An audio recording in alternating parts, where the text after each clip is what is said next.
ஓம் நமோ நாராயணாய. லட்சுமி கடாட்சி நேயர்கள் அனைவருக்கும் வணக்கம். காந்தாரா சாப்டர் 1 படம் பார்த்தேன். மிகவும் அருமையான ஒரு படம், மிகவும் அருமையான ஒரு படைப்பு என்று சொல்லலாம். அந்த அளவுக்கு ஒரு சிறப்பு அம்சங்கள்லாம் அந்த படத்தில் இருக்கிறது. அதாவது தெய்வ நம்பிக்கையை நன்றாக வலியுறுத்தப்பட்டிருக்கிறது. அந்த தெய்வ நம்பிக்கை உள்ளவர்களுக்கு இந்த படம் ரொம்ப பிடிக்கும். அனைவருமே இது பற்றி ஒரு நல்ல விமர்சனங்கள் கொடுத்துள்ளனர். அதாவது முக்கியமாக குலதெய்வ நம்பிக்கையை இந்த படம் வலியுறுத்துகிறது. மற்றபடி இந்த கதையை பற்றி நான் சொல்ல போவதில்லை. நீங்கள் போய் படம் பாருங்கள், அப்போது புரியும். ஆக இது குலதெய்வ நம்பிக்கையை வலியுறுத்துகிறது. அந்த அளவுக்கு எல்லா அந்த படம் ஆக்கப்பட்ட விதம், படம் எல்லாமே அந்த காட்டுக்குள் அந்த படம் எடுக்கப்பட்டுள்ளது. ஒரு அடர்ந்த காடு, அந்த காட்டில் வாழக்கூடிய மக்கள் எப்படி வாழ்கிறார்கள். முன்பெல்லாம் இப்படி தான், அதாவது இப்போதான் நல்ல பில்டிங்ஸ் பெருசாகலாம் வந்திருக்கு. அப்போதெல்லாம் மேக்சிமம் காட்டு பகுதியாக தான் இருந்தது. இந்த குலதெய்வம் வழிபாடு என்பது எத்தனையோ ஆயிரக்கணக்கான ஆண்டுகள் முன்பு தோன்றியது. அப்போதெல்லாம் இப்படி தான். காந்தாரா பகுதியில் வாழ்கின்ற மக்களின் குலதெய்வம் பஞ்சுருளி. பஞ்சுருளி என்பது கர்நாடகாவில் வாழும் தூளு மக்கள் வணங்கப்படும் ஒரு தெய்வம். அது காட்டுப்பன்றின் வடிவமாக கருதக்கூடியது. எனவே அந்த படத்தில் அந்த தெய்வத்தை காட்டும் போது வராக ரூபம் என்று காட்டப்படும். பன்றி என்றாலே வராகம்தான். மிகவும் அழகாக சித்தரிக்கப்பட்டுள்ள ஒரு படம்.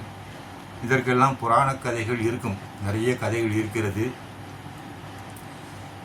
எனவே இந்த படம் மொத்தத்தில் யார் நடித்திருக்கிறார்கள் நல்ல என்றால் அனைவருமே தங்களுடைய கதாபாத்திரங்கள் மிக சிறப்பாக செய்துள்ளார்கள். இவர் தான் நல்ல செய்துள்ளார், இவர் நன்றாக நடித்துள்ளார்னு சொல்ல முடியாது. அனைவருமே தங்களுடைய கதாபாத்திரங்களை மிக நல்ல முறையில் செய்துள்ளனர். படம் மிக நன்றாக இருக்கிறது.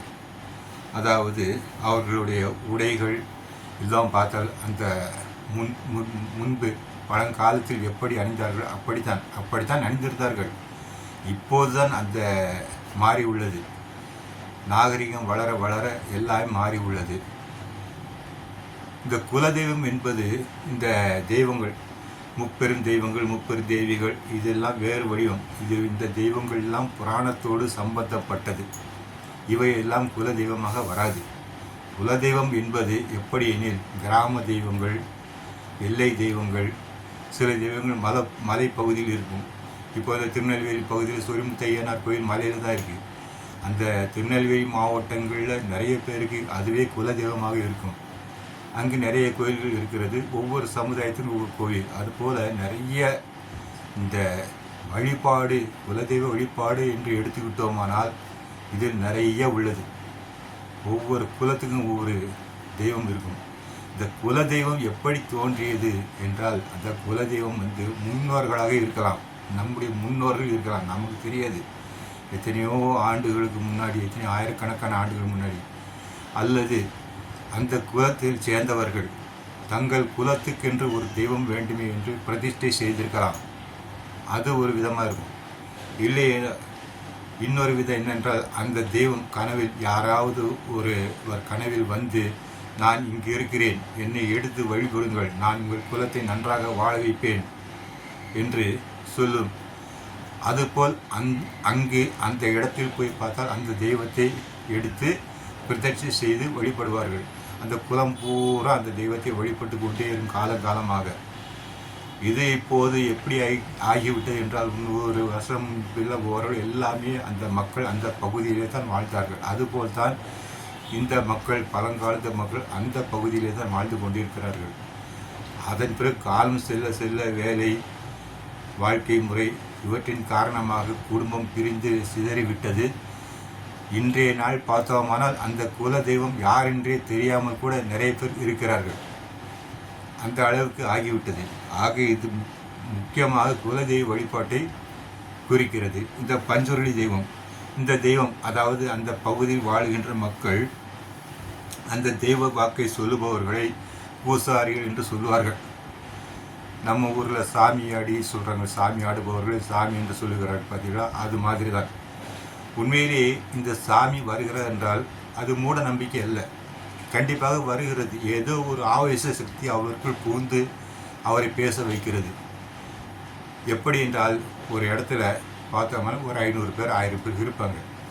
அந்த 1000 பேருக்கு வராது, ஆனால் ஒருத்தருக்கு மட்டும் வரும். அது எப்படின்னா அவர் உடம்பில் அந்த தெய்வம் புகுந்து அவருக்குள் ஒரு சக்தி இருக்கிறார். அந்த தெய்வத்தின் மேல் அவர் மிகுந்த பக்தியாக இருப்பார். அதனால்தான் இந்த மாதிரியில் நிகழ்கிறது. இவையெல்லாம் தப்பு என்று சொல்ல முடியாது. மேலும் அவரிடம் நாம் ஏதாவது கேட்டால் அவர் சரியாக தான் சொல்லுவார். அது எப்படி நம்மை பற்றி அவருக்கு தெரிகிறது என்றால் அதுக்கெல்லாம் ஒரு சக்தி இருக்கிறது என்றால் சொல்ல முடியும். எனக்கு தெய்வ நம்பிக்கை இருக்கிறது, ஆக நான் அதை மறுக்க மாட்டேன், எனக்கு மூட நம்பிக்கை என்று சொல்ல முடியாது. இதை பற்றி நிறைய உண்டு. உண்டு என்றால் உண்டு, இல்லை என்றால் இல்லை, அவ்வளோதான். ஒரு பாடலே இருக்கிறது. அதனால் இதையெல்லாம் நம்பிக்கை என்று சொல்ல முடியாது. அதனால் இந்த படம் டோட்டலாக ஒரு அருமையான படம். அதில் இந்த கிளைமேக்ஸின் மிக அழகாக படமாக்கப்பட்டுள்ளது. கிளைமேக்ஸ் ஒரு 15 நிமிஷம் கிட்ட ஓடுறது படம் மிக அருமையாக இருக்குது. அதில் அந்த ரிஷப் ஷெட்டி அவர் அந்த பெண்ணை தூக்கி ஆடும்போது சிவத்தாண்டம் ஆடுகிறார். உண்மையிலே அது அந்த மாதிரி ஒரு காட்சி மிக அருமையாக நடித்துள்ளார். உண்மையில் அந்த சிவதாண்டம், அதாவது சதி தேவியை தூக்கி கொண்டு சிவபெருமான் ஆடுவதுதான் எனக்கு ஞாபகம் வந்தது. அந்த அளவுக்கு சிறப்பாக அந்த கதாபாத்திரம் அமைந்துள்ளது, அந்த காட்சி அமைந்துள்ளது. அதன் பிறகு இந்த படத்தை எழுதி இயக்கியவர் ரிஷப் ஷெட்டி, நடித்தவர் அவர்தான். எல்லோரும் மிக நன்றாக நடித்துள்ளார்கள். எல்லா பாத்திரம், ஜெயராம் சார் பாத்திரம் எடுத்தாலும் சரி, ருக்மணி வசந்த் பாத்திரம் எடுத்தாலும் சரி, எல்லோருமே புல்சன் தேவையா மிக அருமையாக படம். காட்டிலே அடர்ந்த காடு, அதுவும் அந்த அடர்ந்த காட்டுக்குள் இந்த படம் எடுக்கப்பட்டுள்ளது. உண்மையிலேயே அது நம்மை அந்த காலத்துக்கே கொண்டு செல்கிறது. பரவசமாக இருக்கிறது, மிகவும் ஆனந்தமாக இருக்கிறது படம் பார்க்க. மிகவும் ஒரு அற்புதமான ஒரு படைப்பு காந்தாரா சாப்டர் 1 படம். அதாவது முதலில் ஆரம்பிக்கும் போது எப்படி ஒரு சிறுவன் ஓடி வருகிறான், ஓடி வருது, அதன் பிறகு தெய்வம் ஓடி வருது, தெய்வத்தின் பின்னால் சிறுவன் ஓடி வருகிறான். அந்த சிறுவன் அந்த தெய்வம் அது ஒரு சர்க்கிள் மாதிரி போடுகிறது. அந்த ஒரு கையில் ஒரு விளக்கு இருக்கும், அதை வச்சு சுற்றும்போது சர்க்கிள் மாதிரி விழும். அங்கே அந்த பையன் நின்றுட்டு கேட்குறான், அந்த சிறுவன் கேட்குறான், இந்த இடத்துல தான் எங்கள் அப்பா மறைந்தாரா என்று கேட்க அங்கிருந்தான் இந்த கதை ஆரம்பிக்கிறது. ஒரு அற்புதமான படைப்பு தான் இந்த காந்தாரா சாப்டர் 1. மிகவும் நன்றாக இருக்கிறது. அதாவது இது அந்த பகுதியை ஆக்கிரமிக்க பல சூழ்ச்சிக்காரர்கள் வருகிறார்கள்.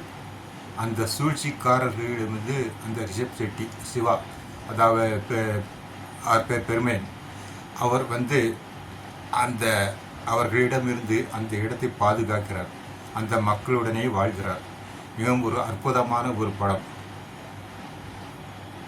இந்த வீடியோ உங்களுக்கு பிடிச்சிருக்குன்னு நினைக்கிறேன். லைக் பண்ணி ஷேர் பண்ணுங்கள், மறவாமல் சப்ஸ்கிரைப் செய்யும்படி கேட்டுக்கொள்கிறேன்.